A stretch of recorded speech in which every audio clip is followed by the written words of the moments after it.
Mesmo assentados, vamos acompanhar a palavra do Senhor. Naum, capítulo 1, do versículo 1 ao versículo 19. Ai da cidade ensanguentada, ela está toda cheia de mentiras e de rapina. Não se aparta dela o roubo, estrépito de açoite há, e o barulho do ruído das rodas, e os cavalos atropelam, e os carros vão saltando, o cavaleiro levanta a espada flamejante, com a lança relampejante, e ali haverá uma multidão de mortos, e abundância de cadáveres, e não terão fim, os defuntos tropeçarão nos seus corpos. Não terão fim os defuntos, tropeçarão nos seus corpos. Por causa da multidão dos pecados da meretriz, muito graciosa, da mestra das feitiçarias, que vendeu as nações com as suas fornicações e as famílias pelas suas feitiçarias. Eis que estou contra ti, diz o Senhor dos Exércitos, e levantarei a tua saia sobre a tua face, e às nações mostrarei a tua nudez, e aos reinos a tua vergonha. E lançarei sobre ti coisas abomináveis, e envergonhar-te-ei, e pôr-te-ei como espetáculo. E há de ser que todos os que te virem fugirão de ti, e dirão: Nínive está destruída, quem terá compaixão dela? Donde te buscarei consoladores? És tu melhor do que Inhoamon, que está assentada entre os canais, cercada de águas, tendo por esplanada o mar, e ainda o mar por muralha? Etiópia e Egito eram a sua força e não tinham fim. Put e Líbia foram o seu socorro. Todavia, foi levada cativa para o desterro. Também os seus filhos foram despedaçados nas estradas e de todas as ruas, e sobre os seus nobres lançaram sortes. E todos os seus grandes foram presos com grilhões. Tu também serás embriagado e te esconderás. Também buscarás força por causa do inimigo. Todas as tuas fortalezas serão como figueiras, com figos temporãos. Se os sacodem, caem na boca do que os há de comer. Eis que o teu povo, no meio de ti, são como mulheres. As portas da tua terra estarão de todo abertas aos teus inimigos. O fogo consumirá os teus ferrolhos. Tira águas para o cerco, reforça as tuas fortalezas, entra no lodo, pisa o barro, pega a forma para os tijolos. O fogo ali te consumirá, a espada te exterminará, consumir-te-á como a locusta. Multiplica-te como a locusta, multiplica-te como os gafanhotos. Multiplicar-se os teus negociantes mais do que as estrelas do céu, a locusta se espalhará e voará. Os teus príncipes são como os gafanhotos, e os teus capitães como os gafanhotos grandes, que se acampam nas sebes dos dias de frio, e subindo o sol voam, de sorte que não se sabe mais o lugar onde estão. Os teus pastores dormirão, ó rei da Síria, os teus ilustres repousarão, o teu povo se espalhará pelos montes, sem que haja quem o ajude. Não há cura para a tua ferida, a tua chaga é dolorosa. Todos os que ouvirem a tua fama baterão as palmas sobre ti, porque sobre quem não passou continuamente a tua malícia? Terminamos a leitura deste profeta, cujo nome significa Consolador, Naum, da mesma palavra que vem o nome Noé, também significa, consolação. Mas sabemos que depois, com Noé veio o dilúvio. Que tipo de consolo pode ser, Aquele que trouxe a destruição? Bom, é bom lembrar que durante cerca de 120 anos, enquanto ele construía a arca, ele pregava arrependimento. Ele pregava para que as pessoas crescem na palavra. E na arca só entraram 8 pessoas. Então, ele pregou a salvação, pregou o juízo, mas pregou também a salvação. E ele e sua família tiveram o privilégio de recomeçar a vida em um novo mundo, ainda que enfrentando novamente algumas falhas e outros problemas recorrentes da natureza humana. Mas ao mesmo tempo que Naum está anunciando a destruição de um grande império, de uma grande potência, que chegou a essa situação por extrema violência e opressão, ao mesmo tempo que ele anuncia o juízo sobre esse tipo de construção, ele anuncia para o seu povo proteção, cuidado de Deus, o fim desse inimigo que tanto os ameaça, que já tinha destruído as tribos do norte. Então sempre tem esses dois lados, sempre tem essas duas questões, mas é uma das grandes dificuldades entre muitas pessoas com relação a crer na palavra de Deus, crer na mensagem que a Bíblia anuncia a respeito do juízo de Deus. Muitas pessoas têm essa dificuldade de conciliar o juízo, a ira de Deus, o amor de Deus, a paz do reino de Deus. Um escritor conceituado dos nossos dias, um filósofo, um nome difícil de pronunciar, Slavoj Zizek. Ele tem livros interessantes, algumas ideias de contestação da sociedade, E tem uma frase dele em um dos seus livros que ele diz o seguinte: Deus não existe. Deus não só não existe, como também é estúpido, indiferente e talvez completamente mau. Mas ele não está sozinho, em muitos escritores e até mesmo pessoas comuns, que têm essa dificuldade de relacionar a questão do juízo, da justiça, da punição e da bondade de Deus.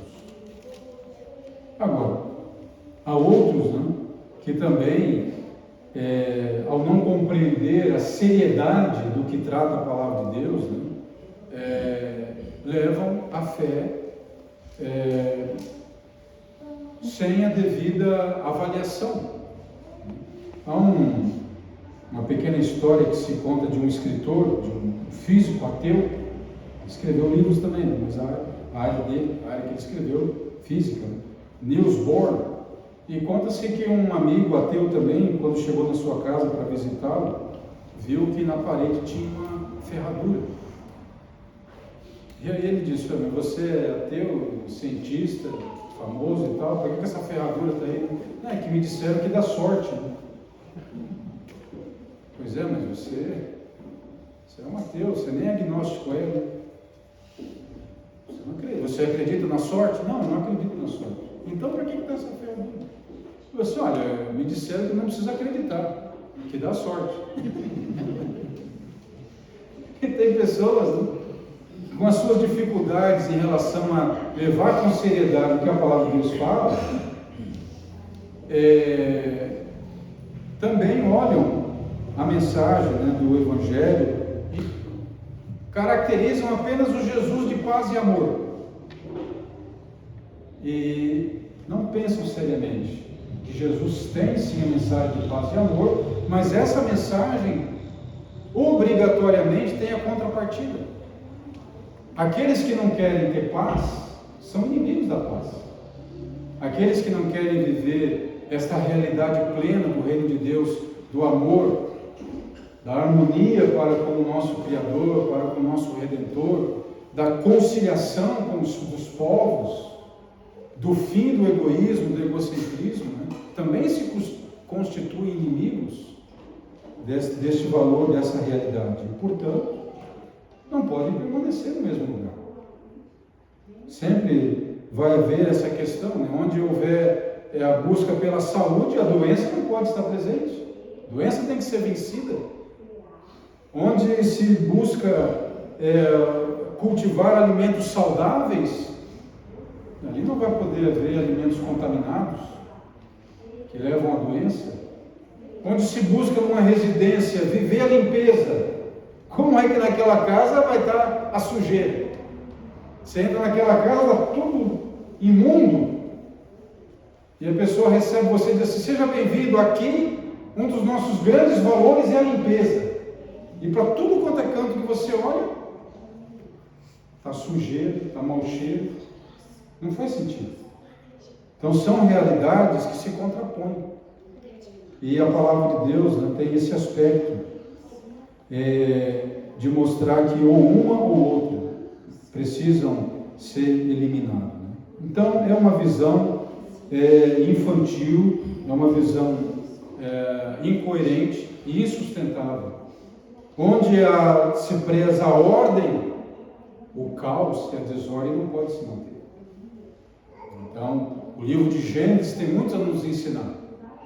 Deus coloca ordem na criação, chama a existência, separa, coloca leis físicas que vigoram até hoje, e as forças descomunais, né, estão contidas dentro de certos espaços, de certos elementos, e nós estamos protegidos. Então esses aspectos, né, eles são muito importantes para levarmos em consideração com relação a algo tão sério, que é a manifestação da justiça de Deus, que é o final, né, da mensagem desse capítulo aí de Naum. Então a nossa oração, a nossa leitura da Bíblia, o nosso meditar, o nosso refletir sobre aquilo que a palavra de Deus está colocando dentro de nós, não pode ser como uma ferradura na parede, quer nós acreditemos ou não, vai nos dar sorte. Ou pensar que a oração, por exemplo, é como cantar no chuveiro. Se tem alguém ouvindo ou não faz diferença. Se a gente está desafinando ou não, também não faz diferença. O que importa é que a gente está cantando no chuveiro. Não é assim. A oração, o falar com Deus, dedicar um tempo para refletir naquilo que a mensagem da palavra de Deus tem para nós, se reveste de muita seriedade, de urgência, né, com relação ao tempo que nós vivenciamos. Então, vamos ver aqui algumas considerações, né, sobre o final dessa mensagem tão dramática do profeta Naum. Um aspecto que um irmão escreveu a respeito desse Jesus paz e amor, ele colocou o seguinte: muitos querem crer no Jesus paz e amor, ignorando que ele é o mesmo Jeová severo do Antigo Testamento. Duvidam que exista uma condenação para o pecador impenitente. Esses ficarão surpresos como o apóstolo João ficou quando viu Jesus de farda, vestido para julgar e condenar a todos que o rejeitaram. Esse irmão está nos mostrando como Jesus se apresenta no Apocalipse. Ele se apresenta como aquele que tem autoridade, como aquele que vai estabelecer o julgamento sobre todos os povos. O próprio apóstolo João, ele fica impactado com aquela visão do Senhor glorificado e pronto para exercer, né, a sua missão, podemos dizer assim, ou prerrogativa de juiz, né? Nesses últimos tempos, nós temos visto alguns acontecimentos, né, que nos fazem pensar sobre esta volta do Senhor. Apocalipse 18, 4 e 5 diz assim: ouvi outra voz do céu que dizia: sai dela, povo meu, para que não sejas participante dos seus pecados, e para que não incorra nas suas pragas, porque os seus pecados se acumulam até o céu, e Deus se lembrou das iniquidades dela. Primeira carta de João, capítulo 2, 15 e 16, o apóstolo diz assim: não ameis o mundo, nem o que há no mundo. Se alguém ama o mundo, o amor do Pai não está nele. Pois tudo que há no mundo, a concupiscência da carne, a concupiscência dos olhos e a soberba da vida, não vem do Pai, mas sim do mundo. Então, esses e muitos textos da palavra de Deus nos ensinam que muitas vezes uma cidade, uma época, um povo ele é representativo de um aspecto, de um comportamento recorrente, repetitivo da natureza humana, de épocas, de uma mentalidade que se sobrepõe em alguma parte da história da humanidade.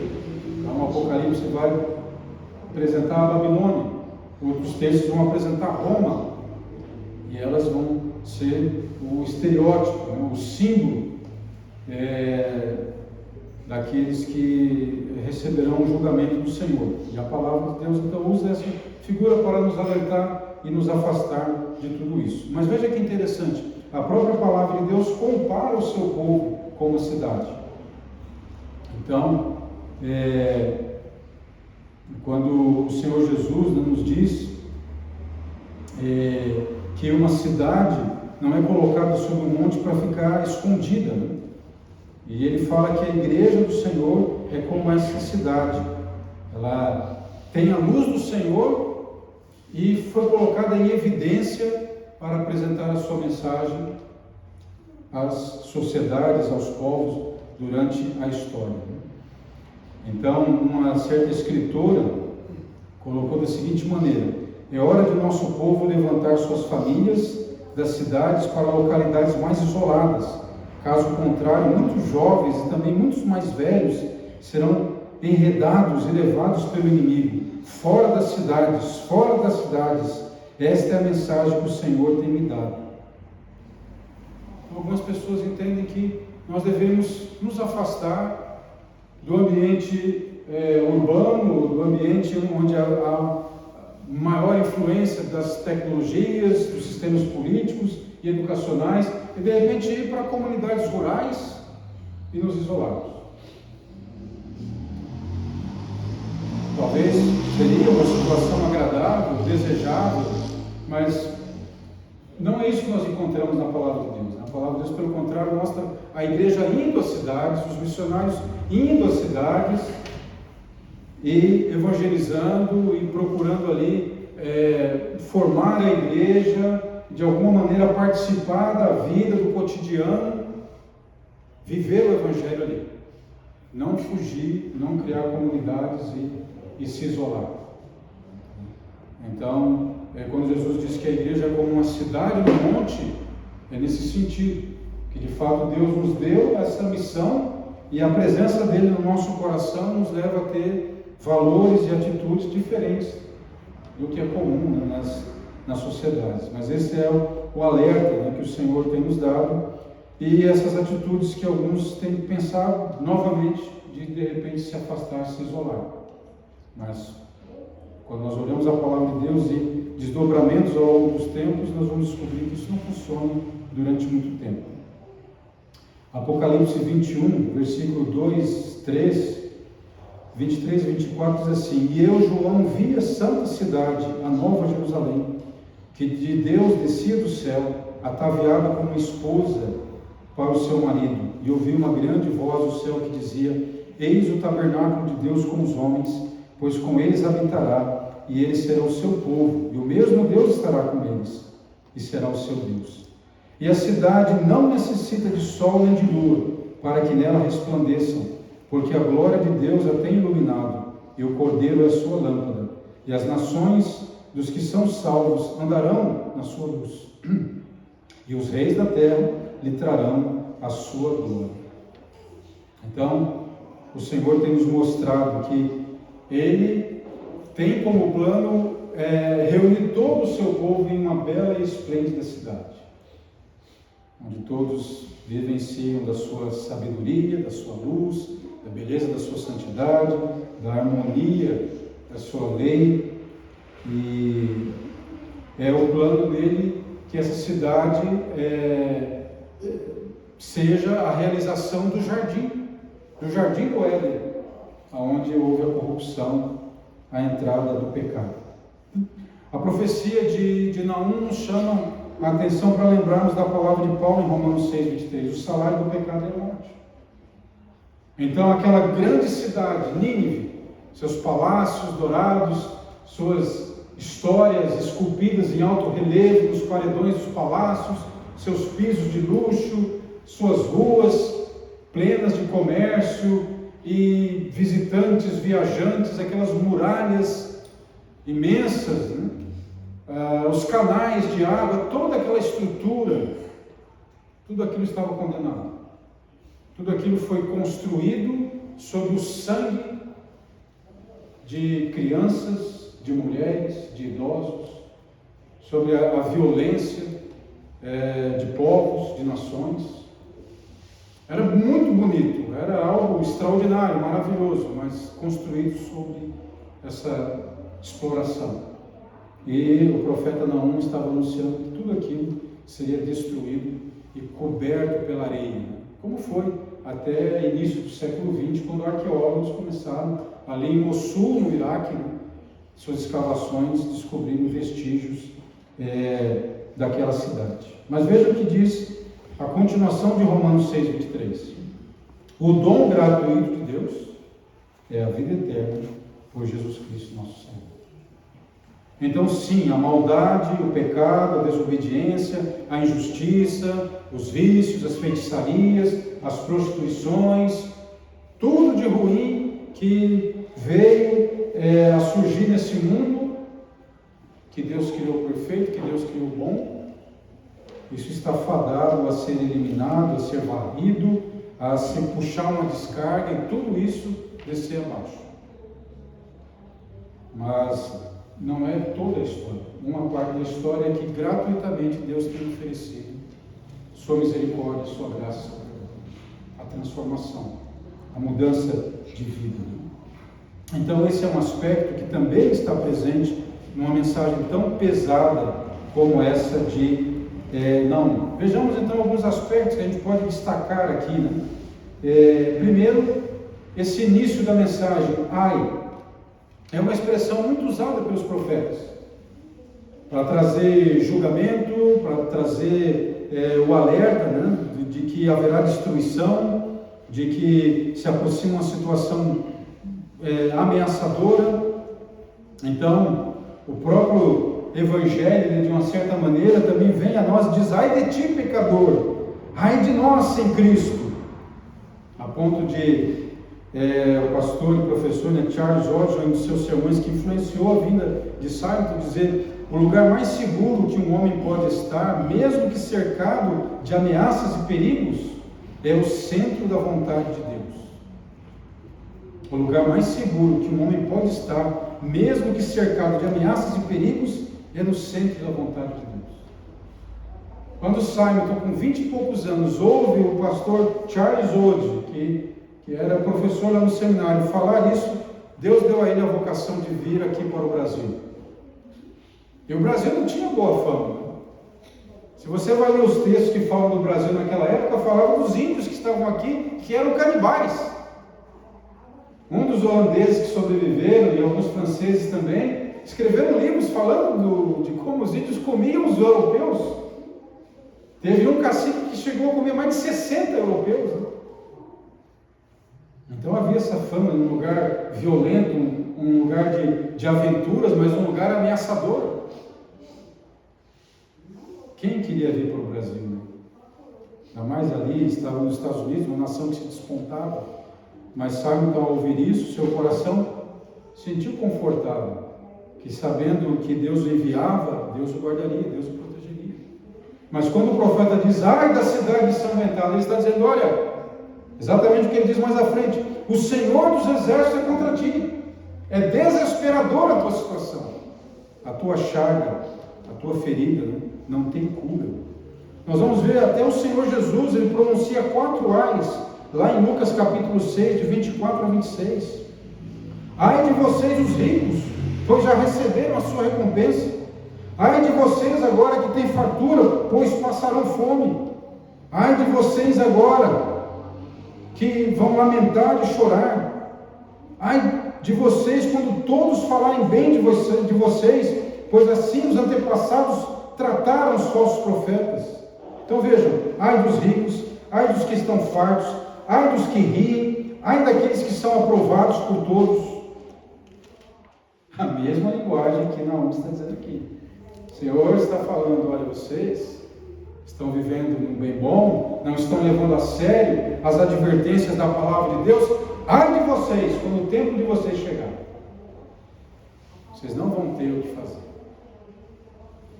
Então, a palavra de Deus conduz essa expressão, essa interjeição, ela é muito séria.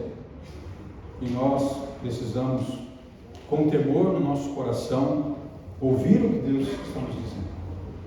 Buscar a sua proteção, buscar a orientação dele para a nossa vida e seguir na direção que ele nos aponta.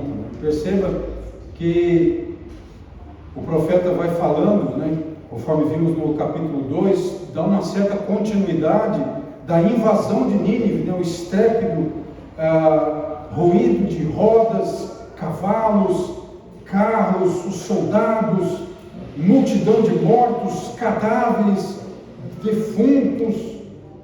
Então, uma descrição horrorosa. Deus deu a ele um retrato da invasão que a Nínive ia sofrer, com os babilônios, com os medos. Aí depois, ele novamente coloca o porquê de tudo isso, alguns exemplos, algumas razões para uma punição tão severa. Versículo 4 diz: por causa dos teus pecados de prostituta, muito graciosa, e das tuas feitiçarias. Eis que estou contra ti, diz o Senhor dos Exércitos, levantarei a tua saia sobre a tua face, e às nações mostrarei a tua nudez. Então, o profeta usa aqui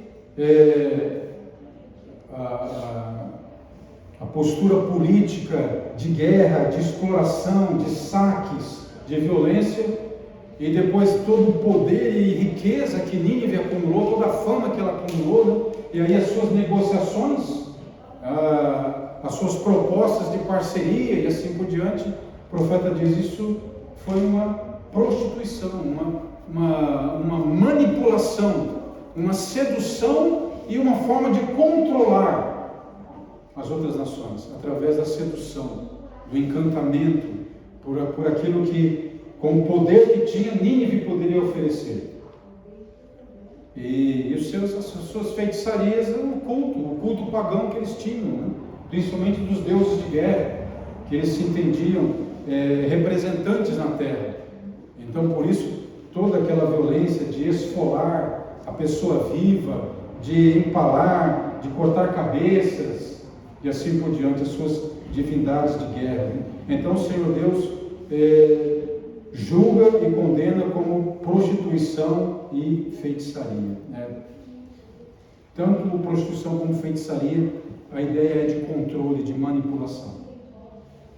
Hoje nós também temos, se olharmos hoje, tem sido assunto de muito debate, o quanto a internet tem feito mal à saúde das famílias, à saúde mental, a questão de valores, de integridade, dos relacionamentos. Teve um palestrante agora em São Paulo falando sobre essa questão do uso de celulares e redes sociais pelos adolescentes, ele mostrando com dados e pesquisas o quanto os nossos jovens, se precocemente colocados diante disso, quanto eles são afetados. Nós sabemos de que sites inconvenientes são vistos por uma grande quantidade de pessoas, e tudo isso certamente tem reflexo, como alguém disse, tudo isso tem feito os homens menos homens e as mulheres menos mulheres. Isso tem diminuído a capacidade intelectual, isso tem trazido culpa, vergonha, isso tem escravizado as pessoas, isso serve como um controle da mente, do coração das pessoas. E Deus está jogando Nínive porque eles também tiveram esse poder sobre suas mãos. E agora o Senhor está dizendo no versículo 5: eu vou humilhar vocês. Essa figura, de levantar a saia, de expor a nudez, a vergonha, é uma forma do profeta dizer: vocês vão ser completamente humilhados, Vimos no domingo passado como eles gostavam de ser representados pela figura de leões, ou pela figura de caçadores de leões, sempre com força, sempre dominando, sempre vencendo, sempre pisoteando os outros, passando por cima, desprezando.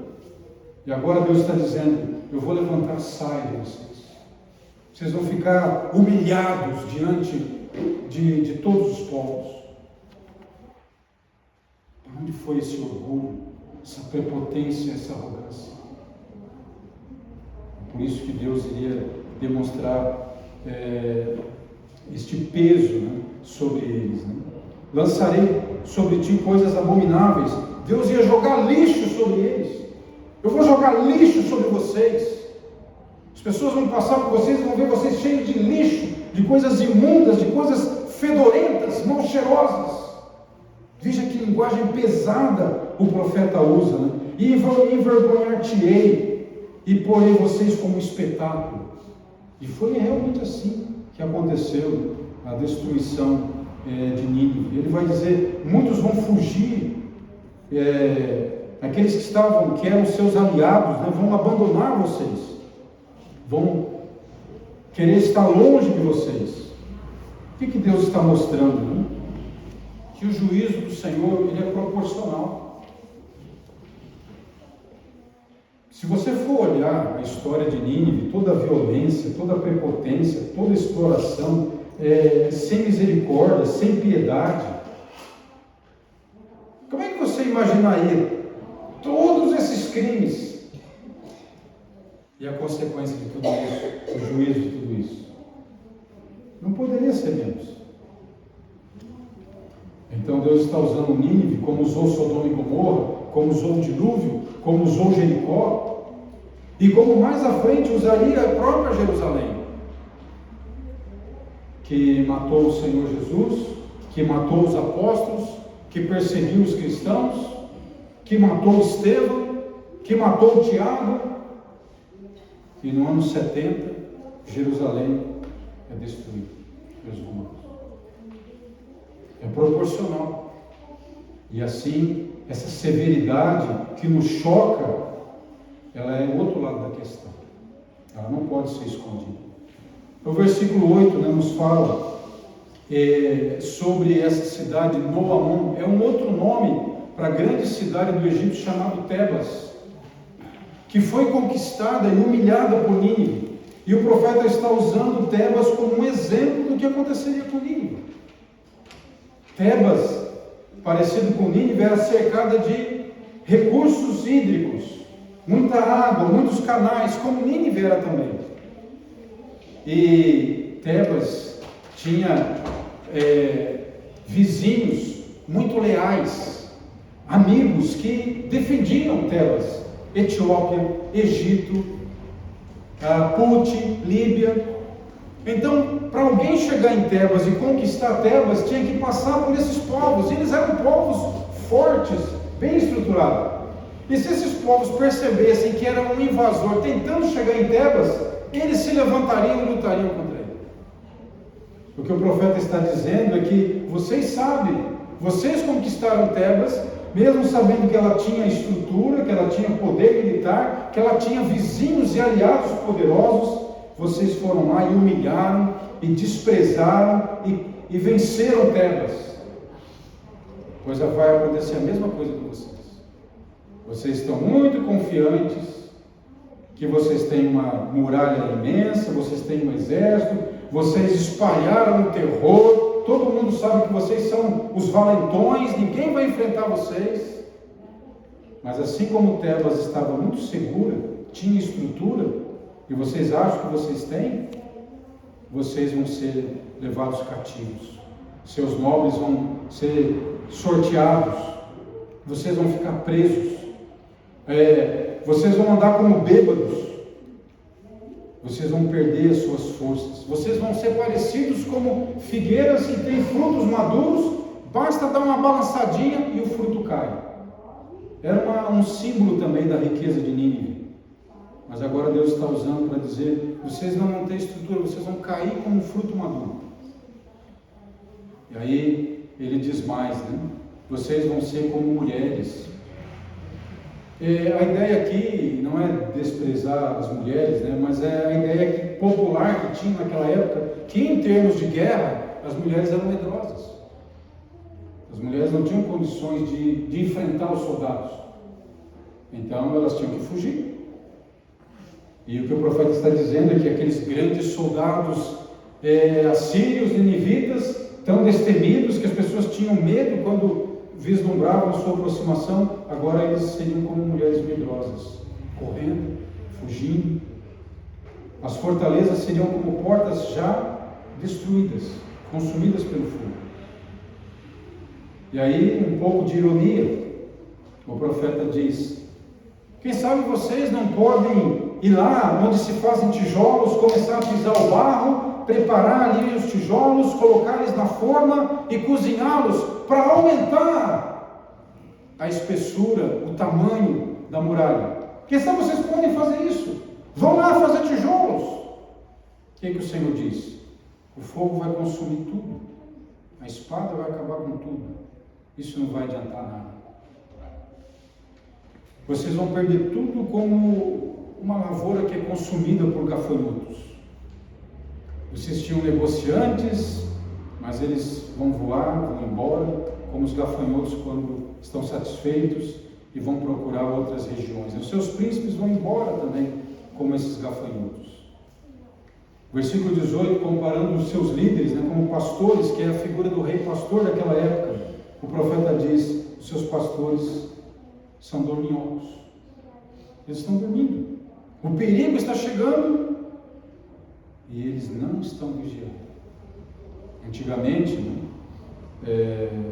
no Oriente, a ideia do rei provedor era de rei pastor, o rei zeloso. Vários relevos dessa época demonstram o rei com cajado, com seu cetro, provendo segurança, proteção, alimento. E aqui Naum está zombando deles, dizendo: os seus pastores, seus líderes, eles não estão vigilantes, eles dormiram.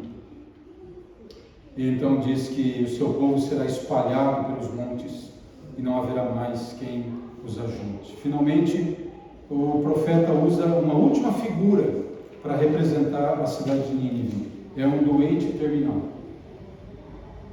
É uma pessoa que está nas últimas. É alguém que vai morrer.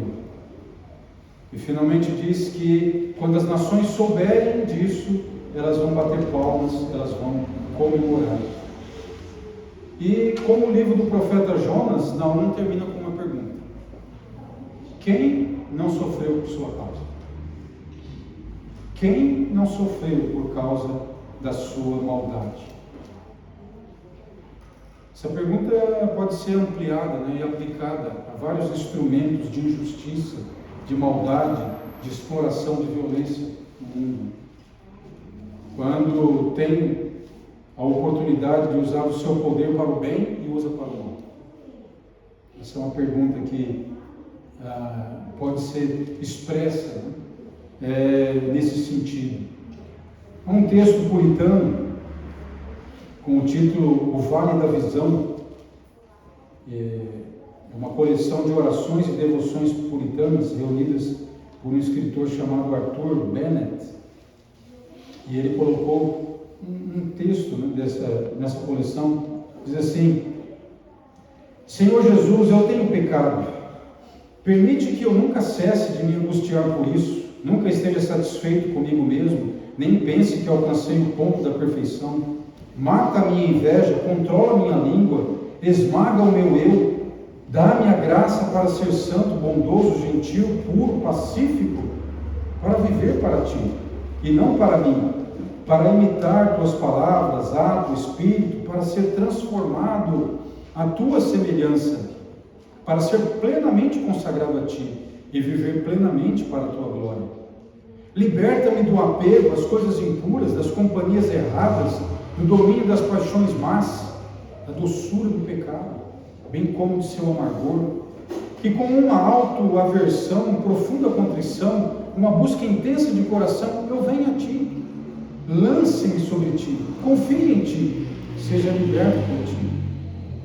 Ó Deus eterno, ajuda-me a perceber que todas as coisas são sombras, mas Tu és a substância. Todas as coisas são como areia movediça, mas Tu és a montanha. Todas as coisas são móveis, porém Tu és a âncora. Todas as coisas são ignorância, mas Tu és a sabedoria.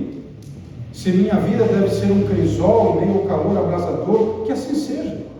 Mas assenta-te próximo à fornalha, a fim de que observes o ouro, para que nada seja perdido.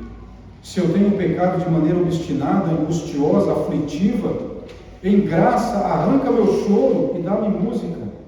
Remove as minhas vestes de saco e veste-me com a beleza. Acalma meus suspiros e enche minha boca com um cântico. Então concede-me o verão da alegria de um cristão. Uma oração de um homem numa época em que se buscava a santidade, se buscava levar com seriedade esse combate do novo homem com o velho homem. Uma oração que nós podemos também fazer hoje nos nossos dias. Que ao olharmos para esta descrição da punição de Nínive, nós lembremos que Deus usa, a palavra Deus usa essas cidades, esses comportamentos, para representar o nosso grande combate espiritual. A palavra de Deus no Novo Testamento vai falar dos nossos grandes inimigos: Satanás, o mundo e a nossa carne. E eles se aliam, eles também têm as suas fortalezas, e só Cristo para nos ajudar a vencê-las, subjugá-las, e viver sob o governo do Senhor Jesus Cristo. Então, esses símbolos, essas figuras que Naum usa, de forma poética, uma linguagem que chama e cativa a nossa atenção e comunica muito bem a mensagem, porque usa imagens que nós conhecemos, que nós podemos entender. Que Deus nos ajude, meus irmãos, a não chegar a essa condição. Não seja essa a descrição da nossa vida, dos nossos interesses, da nossa intimidade, do nosso verdadeiro eu. Mas pelo contrário, seja o nosso coração como a cidade que Deus está construindo, a Nova Jerusalém, governada por Cristo, iluminada por Cristo, movida pelo Senhor Jesus, com sua graça e a sua misericórdia. A mensagem de Naum é que a injustiça não vai prevalecer. O uso de recursos, o abuso de poder e de autoridade não passará de forma alguma impune. Mas nos é oferecida a graça do perdão e da misericórdia no Senhor Jesus. Paulo diz lá em 2 Coríntios 5, 21. Aquele que não conheceu o pecado, Deus o fez pecado por nós, para que nele fôssemos feitos justiça de Deus. Aqui está o grande milagre da salvação. O crer no Evangelho da salvação. O crer no Senhor Jesus Cristo como aquele que levou sobre si toda a consequência, toda a punição que vem se acumulando ao longo da caminhada humana e que nós somos merecedores. Mas pela sua graça e misericórdia nos é dada a água da vida, nos é dada a liberdade, nos é dado um novo começo. Se nós observarmos, nós temos percebido, peixes morrem porque a água está contaminada, corais morrem porque há alteração no seu ambiente, no seu ambiente de vida, no seu habitat. Se a terra está contaminada, nós percebemos também que plantas morrem. Mas aí nós perguntamos, se o ser humano e o seu mundo está contaminado, como tratar? Se o ser humano está doente, está contaminado, e o mundo que ele vive, o ambiente que ele vive, também está contaminado, como restaurar isso? Como recuperar esse ser humano? Como recuperar esse mundo? Podemos pensar não só nas questões ambientais, né? Mas pensar justamente mais fundo as questões espirituais. Uma natureza corrompida pelo orgulho, né? Pelo ódio, pela raiva, e como tudo isso não só levou à decadência, né? Mas cada vez mais acentua uma monstruosidade. Se nós olhamos para Nínive e vemos as descrições do seu império, do seu comportamento, dizemos, isso é uma monstruosidade. Como podem seres humanos fazer isso com outros seres humanos? Pois é, mas isso está se agravando.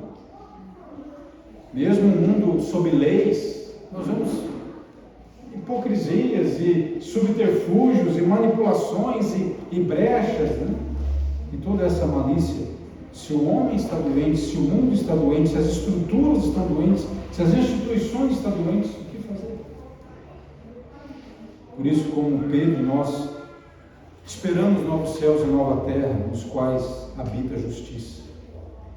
O bispo J.C. Wyden diz assim: haverá um dia em que comer e beber, dormir e vestir-se, divertir-se e gastar dinheiro terão um fim. Haverá um dia em que o seu lugar estará vazio e que falarão de você como alguém que já morreu, que já se foi. E onde você estará? Se tiver vivido e morrido, sem pensar a respeito da sua alma, sem Deus e sem Cristo.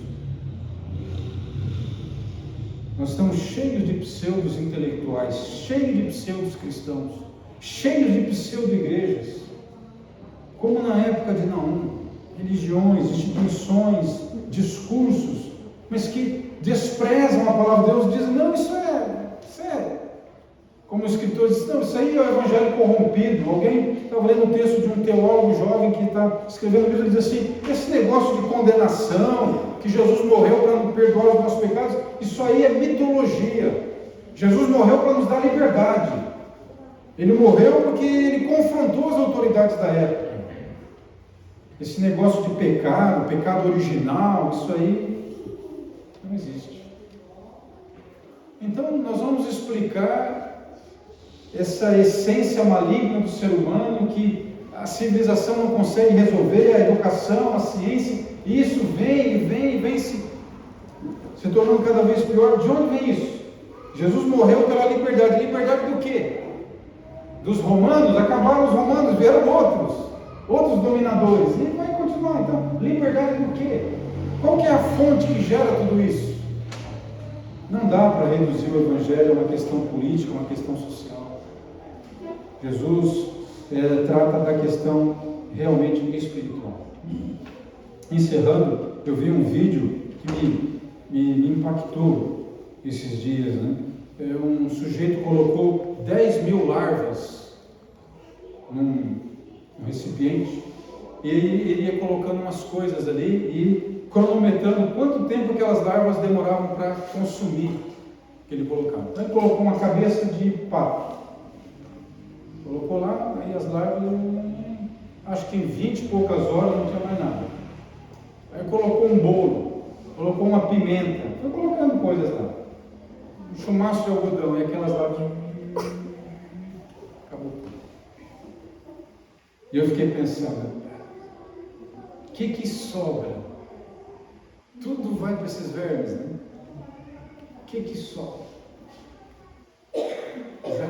Devagarzinho, vai, leva os ossos, leva tudo.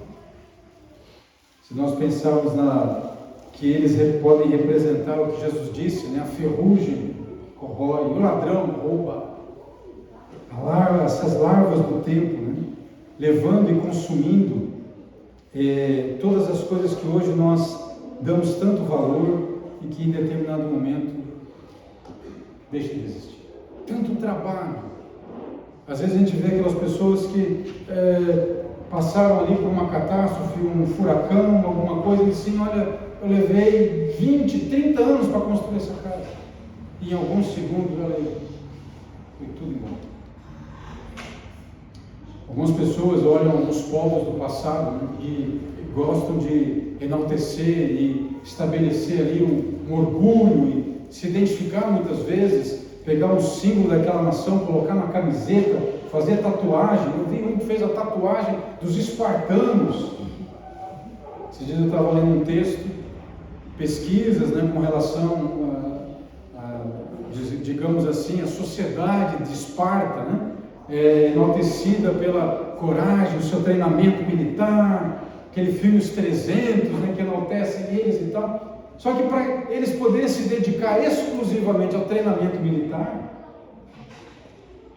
alguém tinha que fazer o trabalho da agricultura, plantar, fazer suas roupas, lavar suas louças, suas roupas, cuidar do essencial para manter a vida de uma família, de uma sociedade. E eram os ilotas. Os ilotas eram um povo escravizado por eles. Mas não eram escravos como em Atenas, onde eles tinham alguns direitos. Esses ilotas em Esparta, eles eram subjugados e tratados como pior que animais, nem seres humanos. Não tinham direito nenhum. Podiam ser assassinados, violentados, eram extremamente maltratados, desrespeitados em todos os sentidos. Só que passou para a história, né? O orgulho, a coragem dos espartanos. Por exemplo, quem fazia a comida desse pessoal, a roupa desse pessoal, o trabalho de base, né? Eram esses, mas eles eram maltratados. E o que aconteceu com Esparta? Chegou um ponto que isso colapsou, não se sustentou mais. Como você pega a história, né, como aquela série do History Channel, lá, Gigantes da Indústria, né? E você vê aqueles homens gananciosos, ambiciosos, atropelando os pequenos negociantes, e eles não querem saber nada, só ganhar dinheiro, indústria do petróleo, do aço, tudo. Como foi o final de suas vidas? Como foi tanta arrogância, tanta ganância? Essa é uma advertência do profeta Naum para os nossos dias, de que esses que se confiam, né, em todo o seu poder, em toda a sua influência, e não respeitam a autoridade suprema do Senhor dos Exércitos, também correrão no mesmo juízo. É a palavra final, né, que eu cito do profeta Jeremias. Não confie o forte na sua força, nem o sábio na sua sabedoria, nem o rico na sua riqueza. Mas aquele que quiser gloriar-se, glorie-se nisso, em saber que eu sou Deus, que faço juízo e justiça na terra e misericórdia. Então, que Deus nos dê a alegria de saber que o dom da fé, o crer no Evangelho, é uma das maiores bênçãos que uma pessoa pode receber nessa vida.